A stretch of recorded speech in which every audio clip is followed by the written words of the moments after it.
রাষ্ট্রের মৌলিক বিষয়ে জাতীয় ঐক্যমত্য ও জনগণের প্রতিনিধিত্বশীল সরকার ছাড়া কোনো সংস্কারই টেকসই হয় না।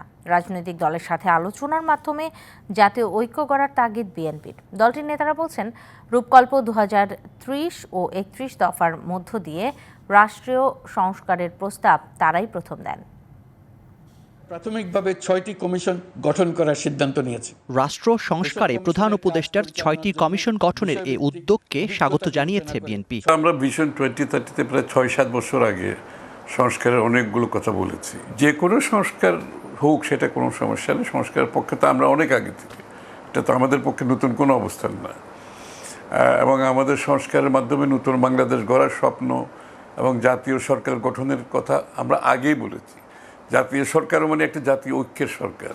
1.5 বছর আগেই তো আমরা সংস্কারের প্রস্তাব দিয়েছি যে বিএনপি যদি ক্ষমতায় আসে তাহলে বিএনপি 31টা, আপনি দেখছেন 31টা রাষ্ট্রীয় কাঠামো সংস্কার করার জন্য 31টা দফা দিচ্ছে। সেখানে এই সাংবিধানিক সংস্কারগুলো আছে, সেখানে প্রাতিষ্ঠানিক সংস্কার আছে, সেখানে অর্থনৈতিক সংস্কারের কথা বলা হচ্ছে। বিএনপি নেতারা মনে করেন, সংবিধানের মতো মৌলিক বিষয়ের সংস্কারে জনপ্রতিনিধিত্বশীল সরকার জরুরি। 16 বছর থেকে যে সংগ্রাম করছি, আন্দোলন সংগ্রাম করছি, কি জন্য? একটা গণতান্ত্রিক সরকার প্রতিষ্ঠার জন্য। সেই গণতান্ত্রিক সরকার প্রতিষ্ঠিত হবে একটা অবাধ ও সুষ্ঠু গ্রহণযোগ্য নির্বাচনের মাধ্যমে। সাংবিধানিক সংস্কার এটা জনগণের দ্বারা নির্বাচিত প্রতিনিধি না হইয়া যদি অপ্রতিনিধিত্বশীল সরকার দ্বারা গঠিত করা হয়, সেটা কতটুকু জনগণের কাছে গ্রহণযোগ্য হবে ভবিষ্যতে, এটাও একটা ইস্যু আছে আমার।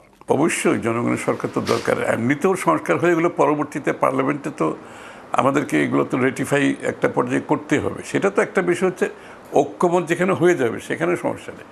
যেখানে মতানৈক্য থাকবে সেটা আমাদেরকে জনগণের কাছে যেতে হবে, তাদের রায় নিতে হবে। আর আমি তো আগেই বলেছি, আমাদের শেখ ফ্যাসিস্টের বিরুদ্ধে লড়তে লড়তে জাতীয় কিছু কিছু সংস্কারের ব্যাপারে একটা মতৈক্য হয়ে গেছে, একমত। এগুলো আমাদের নিয়ে সমস্যা নাই, এগুলো পরবর্তী সংসদেও রেটিফাই করা যাবে। সংস্কার কমিশনের প্রতিবেদনের পর রাজনৈতিক দলগুলোর সঙ্গে আলোচনার ভিত্তিতে জাতীয় ঐক্য গড়ে উঠবে বলেও প্রত্যাশা নেতাদের। Zakaria Ahmed, DBC news, Dhaka.